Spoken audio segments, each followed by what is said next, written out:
जो पूर्ण परम संत जो होते हैं वो तत्व ज्ञान से परिचित होकर के सत साधना करते हैं।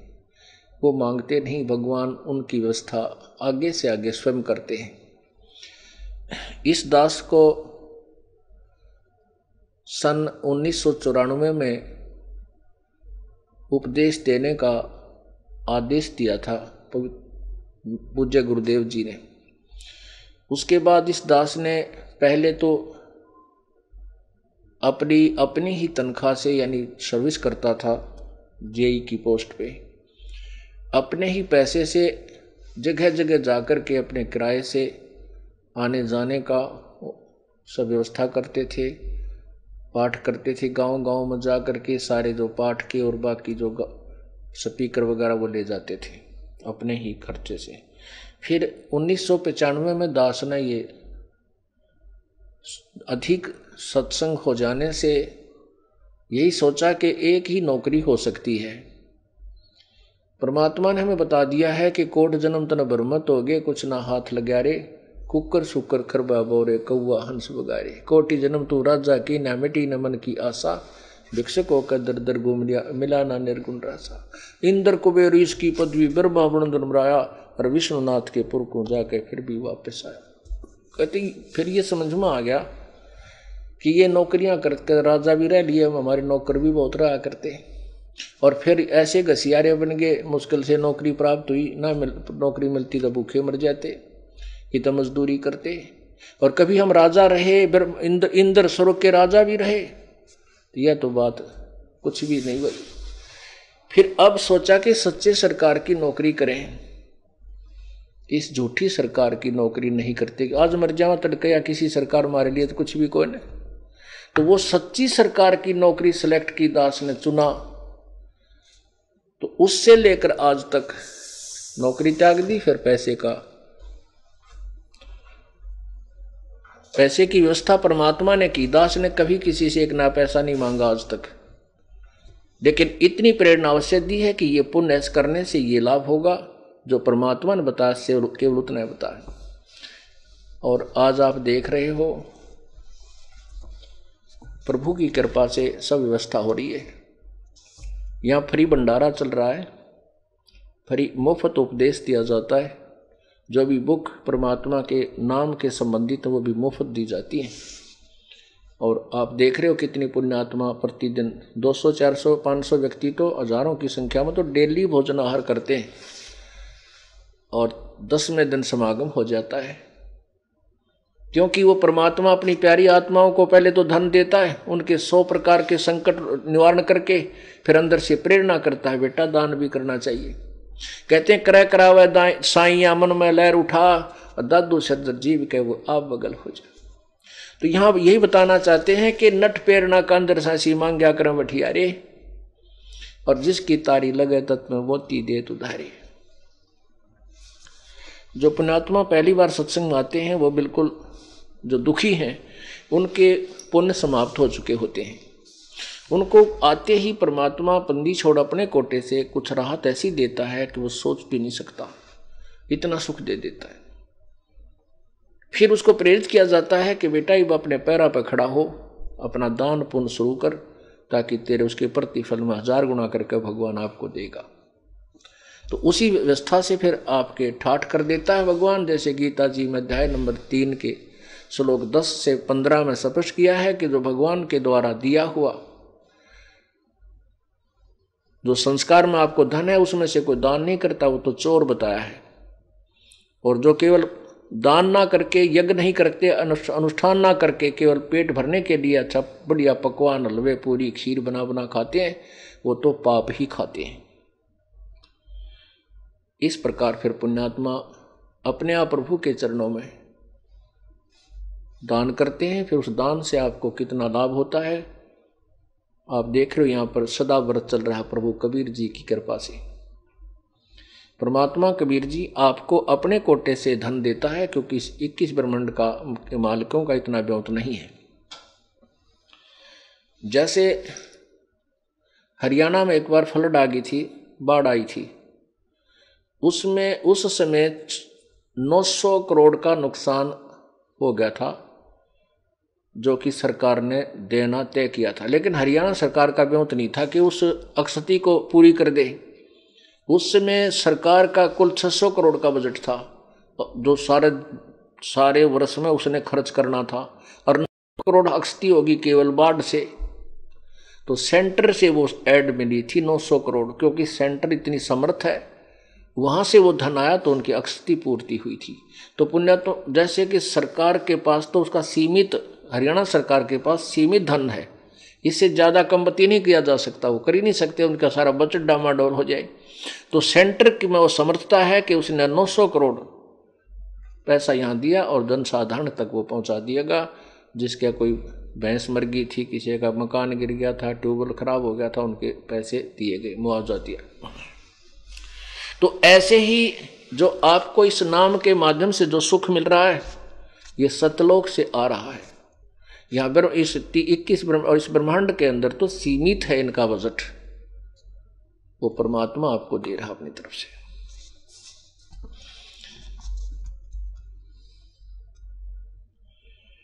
फिर क्या बताते हैं, आपत आवे रत्न बराबर मांग्या आवे लोहा। अपने आप जो दान करके जाते हैं वो तो बहुत ही हीरे जैसा दान है, और मांग के लाते के तो लोहा है। और लक्षण नहीं योग के योगी जा बस्या बन खोहा। ये साधु के लक्षण नहीं है जो गुफा में जाकर बैठ गया, वन में जाकर गुफा बना ली, उसमें छुप गया। ये साधु के लक्षण नहीं है। किसी भी संत ने जिनको परमात्मा प्राप्त हुआ, उन्होंने कोई हठ योग नहीं किया। जैसे आदरणीय नानक साहिब जी, उनको परमात्मा मिले, उसके बाद उन्होंने पहले अपना नौकरी करते थे, उसके बाद 12 वर्ष तो प्रभु का प्रचार किया जगह जगह जा करके। फिर परमेश्वर ने कहा कि बच्चा तू बैठ कर अपनी भक्ति कर ले, फिर देखेंगे, अब इनको इस सतनाम भी मत बताना। उसके बाद 16 वर्ष तक नानक साहिब जी अपने घर गांव में, अपने खेतों में अपनी खेती भी करते थे, हल भी जोतते थे, जो भी धान वगैरह बीजते थे उनका भी, गेहूं आदि का कार्य करते थे। 16 वर्ष तक अपने घर पर रहे, फिर श्री सतलोक सचखंड चले गए, प्रभु के पास चले गए। कोई हठ योग नहीं किया, कोई गुफा नहीं बनाई। ऐसे ही आदरणीय गरीबदास साहिब जी हल जोतते थे, खेती का काम करते थे, पाली जाते थे, और भजन भी करते थे, भक्ति भी करते थे, प्रभु प्राप्त किया। जितने भी महापुरुष, ऐसे रविदास जी अपने जो है जूते भी बनाते थे, भगवान की भक्ति भी करते थे। ऐसे ही कबीर परमेश्वर एक कपड़ा बुनने की लीला भूमिका भी करते थे। ये बताते थे कि परमात्मा ऐसे पाया जा सकता है।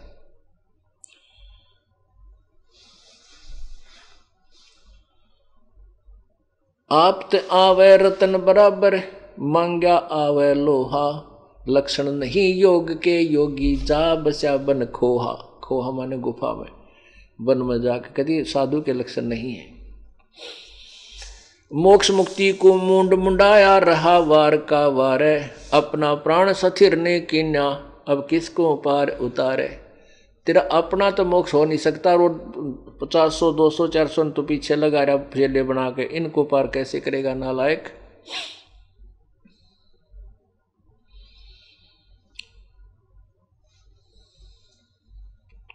टूका कारण फिरे कुकरा सत्तर घर फिर आवे। ये तो लक्षण ना साधु के क्यों बाणा व्रत लजावे। जैसे कुत्ता टूक के लिए जगह जगह धक्के खाता, अंडा कोई खुरका दे, कोई धमका दे, कोई डंडा मार दे। कहते टूका कारण फिरे कुकरा सत्तर घर फिर आवे। ये तो लक्षण ना साधु के क्यों बाणा व्रत लजावे। जैसे कुत्ता फिरता है, ऐसे कहते हैं वो साधु का वेश धारण करके संत का, और उस कुत्ते की तरह मांगता फिर रहा है। कहते हैं क्यों भगवान को भी तू लज्जित कर रहा है। टूका कारण फिरे कुकरा सत्तर घर फिर आवे। ये तो लक्षण नहीं साध के क्यों बाणा व्रत लजावे।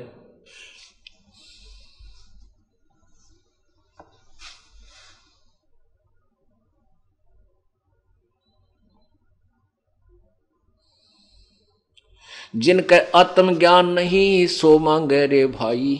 और चावल चून इकट्ठा करके ब्याज बदावे जाई।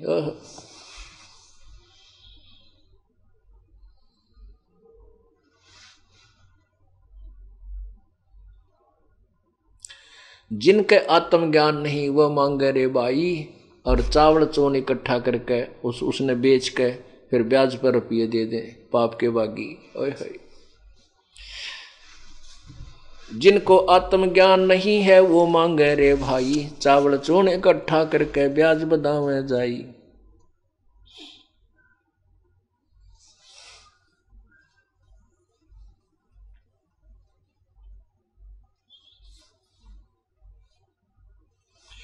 गृह द्वार ग्रह बहुत है, मांगी भिक्षा न खावे, कोट पाप का मूल तहां जहां है तो को कौन छुटावे। चोरी जारी मिथ्या का धन, थो हर बिड़ा बिसारो, ज्ञान अध्यात्म छूट जात है, मत निगुरे घर पग धारो। ईश्वर पद से मैं रम नाही, गरही आन उपासी, जाकी भिक्षा संत ना खावे, पड़े काल की फांसी। ओह क्या प्यारी बात कही है।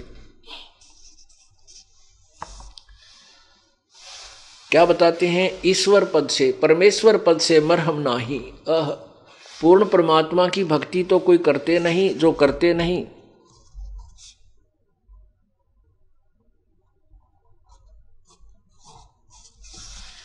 और वो गृहस्थी जैसे मांगने वाले संत, वो नकली संत इधर उधर जाते हैं, कहते हैं ईश्वर परमेश्वर पद से मरहम नाही, वो गृहस्थी आन उपासी, अन्य देवताओं की पूजा करते हैं जो गृहस्थी।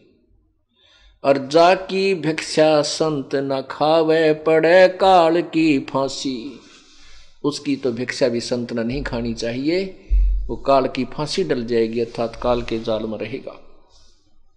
जो अन्य देवताओं के पुजारी हैं, कहते उनकी तो भिक्षा मांग के भी नहीं खानी चाहिए, उसके अन्न खाने से तू भी दोषी हो जाएगा, काल के जाल में फंसा रहेगा। चोरी जारी मिथ्या का धन, थो हर बिड़ा बिसारो, ज्ञान अध्यात्म छूट जात है, मत निगुरे घर पगदारो। निगुरा जो गुरु विहीन व्यक्ति है, बिना गुरु का व्यक्ति है, कहते वहाँ का भोजन भी खाने से, वहाँ पर जाने से तेरा अध्यात्म ध्यान टूट जाएगा, उसमें भंग हो जाएगा।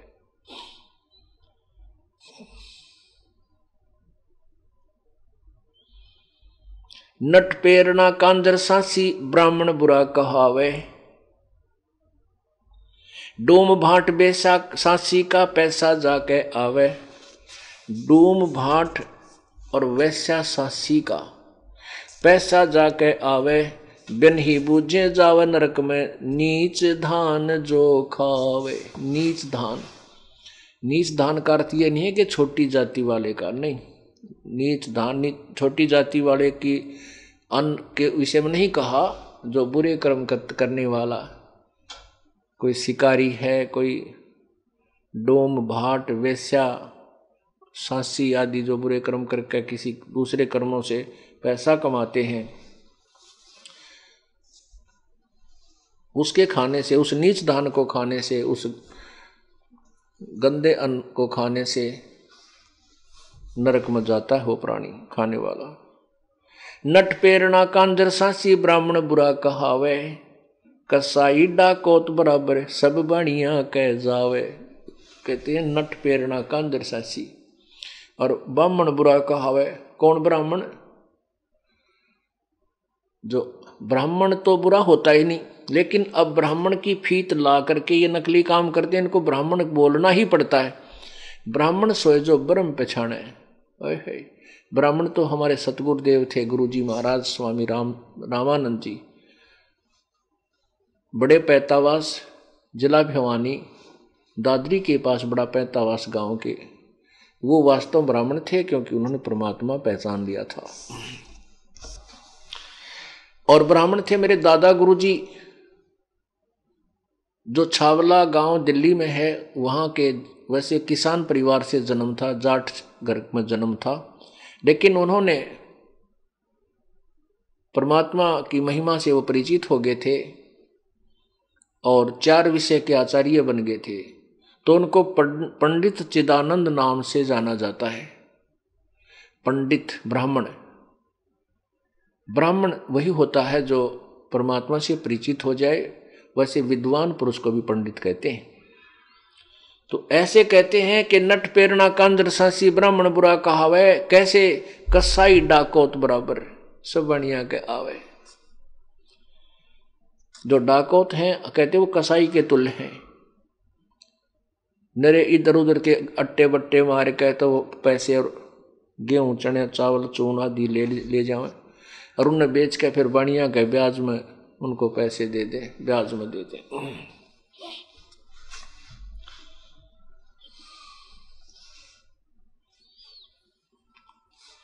ब्राह्मण बनिया अक्षत्रिय शूद्र ये चारों कुल ऊंचा।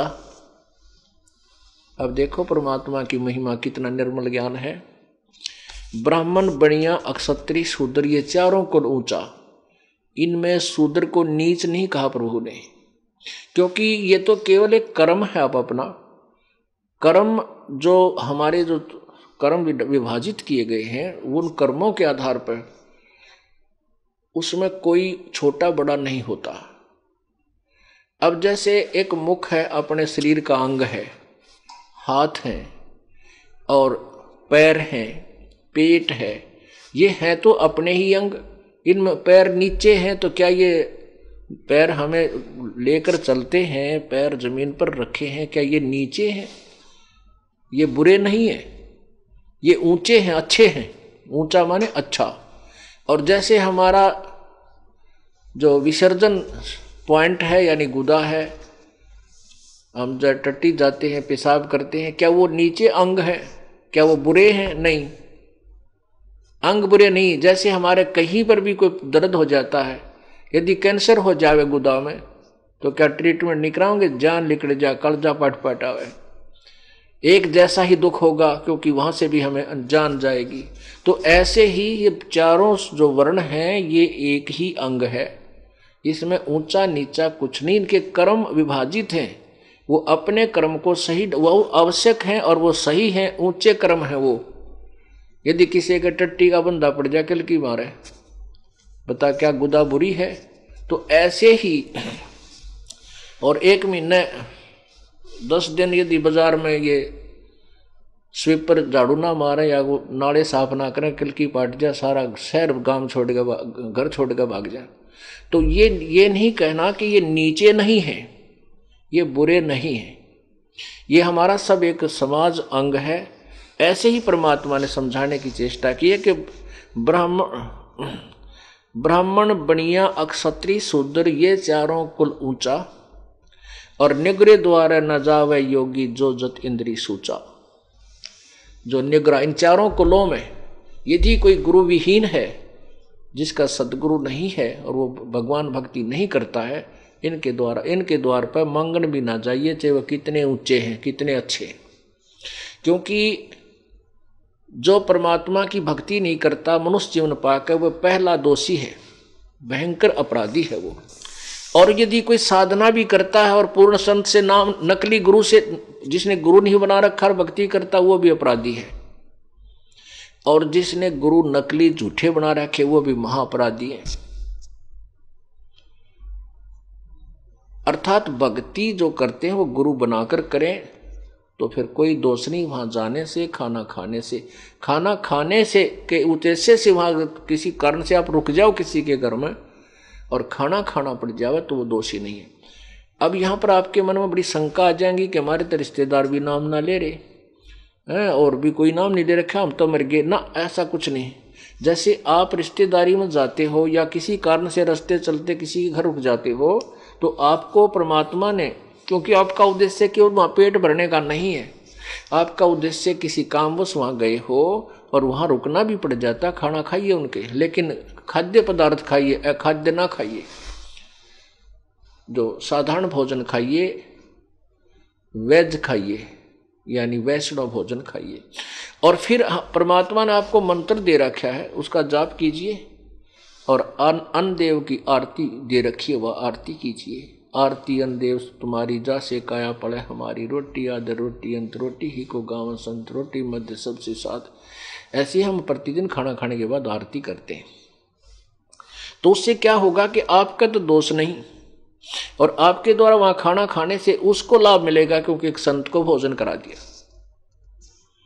और जो नाम नहीं ले रखा, जिनके पास उपदेश है ही नहीं, वो नकली संत बनकर जगह जगह खाते फिरते हैं, कहते हैं वो तो टट्टू बनेंगे, उनके फिर अगले जन्म में देना होगा।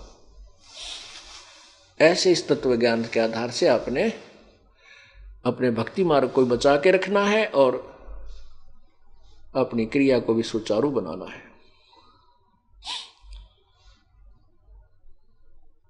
राजा राज रसातल जाही, कौम 36 डांडे, सब अपावन कहिए भाई, जोगी किस घर हांडे।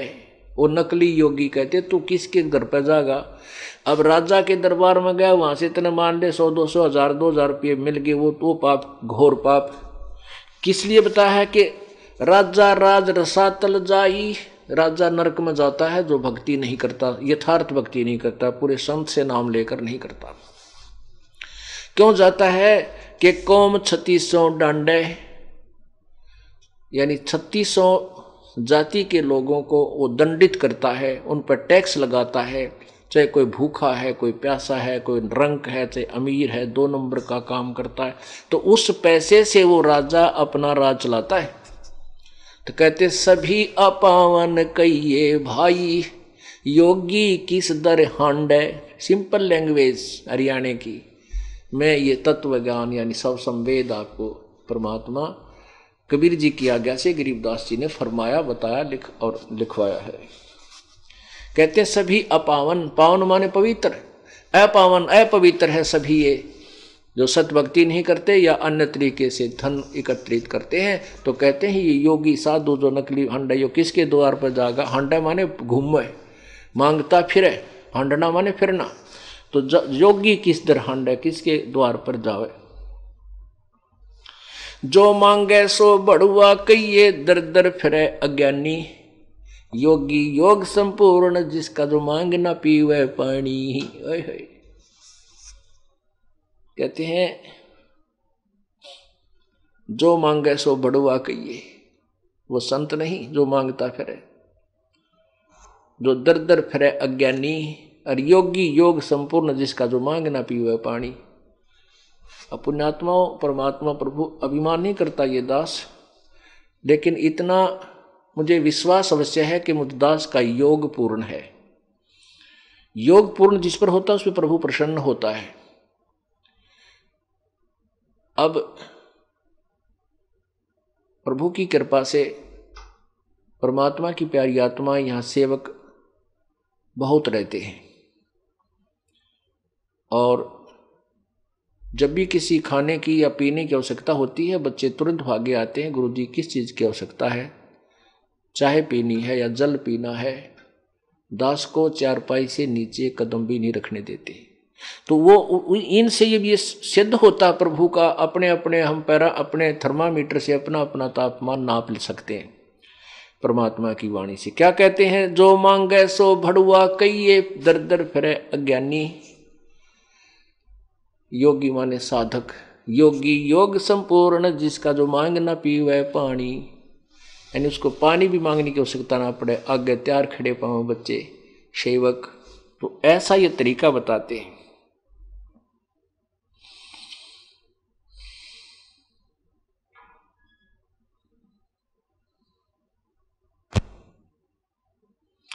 ऐसा योगी मांगण जावे, लाजे वृद्ध और बाणा, तत्वदर्शी का दर्शन दुर्लभ, 3 लोक कुर्बाना। अपनात्मा कहते हैं वो तत्वदर्शी संत का दर्शन तो बहुत दुर्लभ है, उसके अगर वो मिल जाते हैं तो उसके नाम तो 3 लोक भी कुर्बान कर दूं तो भी थोड़ा है। ऐसे गीता जी अध्याय नंबर 7 के श्लोक 19 में कहा है कि बहुनाम जन्माना मनते ज्ञानवान माम प्रपद्ये, और वासुदेव सर्वमिति सहमात्मा सुदुर्लभ है। गीता ज्ञानदाता कह रहा है कि बहुत बहुत जन्म के किसी अंत के जन्म में जो ज्ञानी आत्मा है वो मेरी भक्ति करते हैं, क्योंकि वो कहता है गीता ज्ञानदाता कि मेरी भक्ति 4 प्रकार के करते हैं, एक अर्थार्थी, एक आर्थ, एक जिज्ञासु और ज्ञानी। ज्ञानी इनमें मुझे बहुत प्रिय है। तो कहते वो बहुनाम जन्माना मनते, बहुत बहुत जन्मों के किसी एक अंत के जन्म में ये ज्ञानी आत्मा मेरी भक्ति करता है। अन्यथा दूसरे तो अन्य देवताओं की रजगुण ब्रह्मा, सदगुण विष्णु, तमगुण शिव जी, भैरव, भूत आदि की पूजाएं पर लगे रहते हैं। और ये बताने वाला कि वासुदेव सर्वमिति स महात्मा सुदुर्लभ है, ये बताने वाला कि वो वासुदेव सर्वगतम ब्रह्म, जो गीता जी अध्याय नंबर 3 के श्लोक नंबर 14 और 15 में लिखा है कि सभी प्राणियों का शरीर अन्न से उत्पन्न होता है, अन्न वर्षा से होता है, वर्षा यज्ञ से होती है, यज्ञ शुभ कर्मों से होती है, विहित शास्त्र अनुकूल साधन कर्मों से होता है, और कर्म लगाए ब्रह्म ने, ब्रह्म की उत्पत्ति हुई अक्षर पुरुष यानी अविनाशी परमात्मा पूर्ण ब्रह्म से, और वही सर्वगतम ब्रह्म, वो वासुदेव सर्वगतम ब्रह्म की जिसकी सर्व सब के ऊपर सत्ता है, वो वासुदेव कहलाता है। वो सर्वगतम ब्रह्म, वो वासुदेव ही, वो यानी वो सर्वगतम ब्रह्म अर्थात वो चिदानंद परमात्मा, वो पूर्ण ब्रह्म, सर्वगतम ब्रह्म वासुदेव भगवान अर्थात वो पूर्ण परमात्मा ही यज्ञों में प्रतिष्ठित है, वही पूजा में मुख्य मानकर इष्ट रूप में उसको मानकर साधना की जाती है।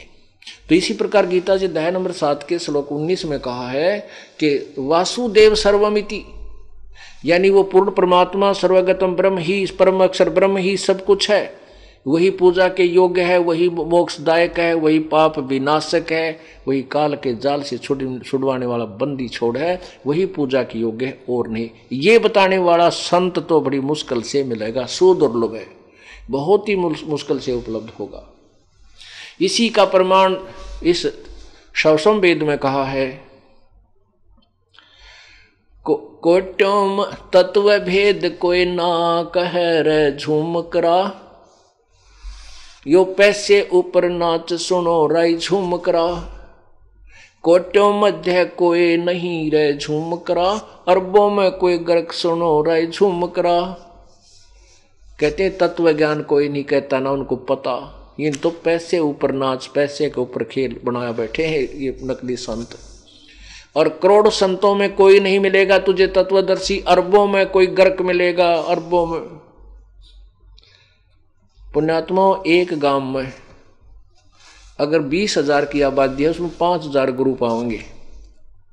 गुरु कौन? जो भक्ति मार्ग में मार्गदर्शन करे। किसी के बालक के कोई बुखार हो गया तो पड़ोसन बुढ़िया आवेगी, बेटी के क्या बात है ताई, ये तेरा पोता बीमार हो गया, ये बेटी थर बारलियाँ की दर दे, बारली देवी की बारलियाँ की बारली का। दूसरी आओगी, बेटी क्या हो गया, वो बताओगी पोता तेरा बीमार हो गया, भीतरली का दर दे। कोई कहेगी थर बाबा हरिदास की पूजा है, उसका बाबा जी का दर दे। कोई कहे थर श्याम जी की पूजा है, उसके 5 रुपये रख दे। कोई किस्से का, कोई माता का, कोई शीतला के 36 पंगे, यानी एक गांव में 5,000 गुरु तैयार पाओगे।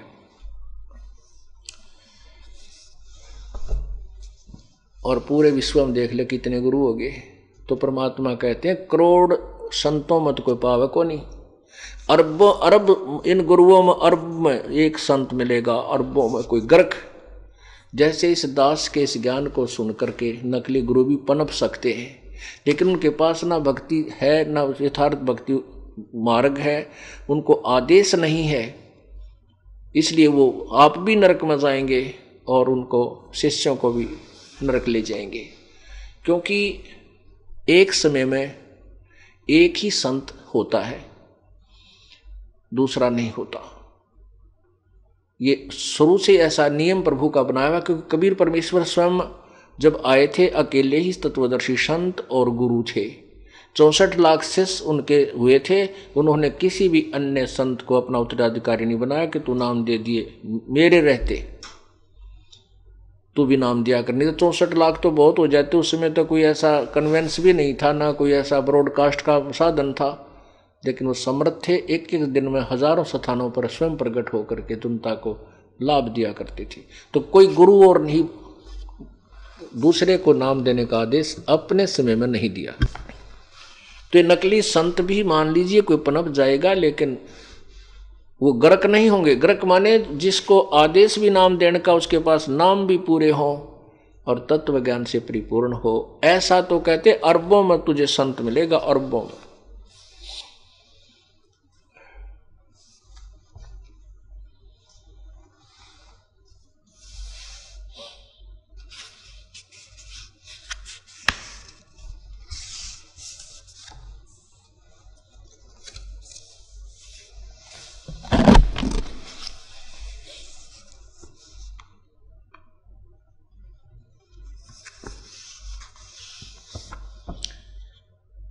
अब जैसा कि आपने सुना, हम सुल्तानी नानक तारे दादो को उपदेश दिया, जात जुलाहा भेद न पाया वो काशी माहे कबीर हुआ।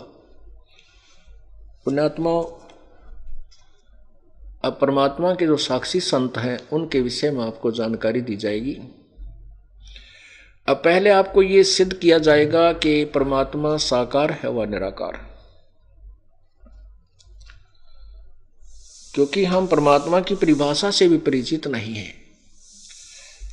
आप हिंदू समाज से पूछिएगा, हिंदू श्रद्धालुओं से, पवित्र हिंदू धर्म के श्रद्धालुओं से, वो चाहे राम श्री कृष्ण जी की मूर्ति घर पर रखे हुए हैं, विष्णु जी की मूर्ति रखे हैं, भगवान शिव जी की रखे हैं, उनसे कोई पूछे कि फिर परमात्मा कैसा है, वो कहेगा परमात्मा तो निराकार है, वो दिखाई नहीं देता। और फिर घना सियाना होगा जो किसी नकली संत का फंस रहा होगा, वो कहेगा असमाधि में केवल परमात्मा का प्रकाश दिखाई देता है, परमात्मा का प्रकाश दिखाई देता है, परमात्मा नजर नहीं आता, वो तो निराकार है। ठीक, इसी प्रकार आप पवित्र मुसलमान धर्म से अनुयायियों से पूछिए कि परमात्मा तो अव्यक्त है, बेचून है, निराकार है, वो दिखाई थोड़े ही देता है। अच्छा, और फिर पवित्र ईसाई धर्म के अनुयायी से पूछिए कि परमात्मा गॉड कैसा है, गॉड इज फॉर्मलेस, परमात्मा की कोई आकार नहीं है।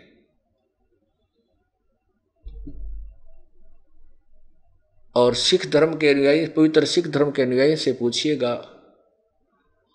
क्या कहेंगे, तू ही एक निरंकार, कि नानक जी ने कहा तू ही एक निरंकार,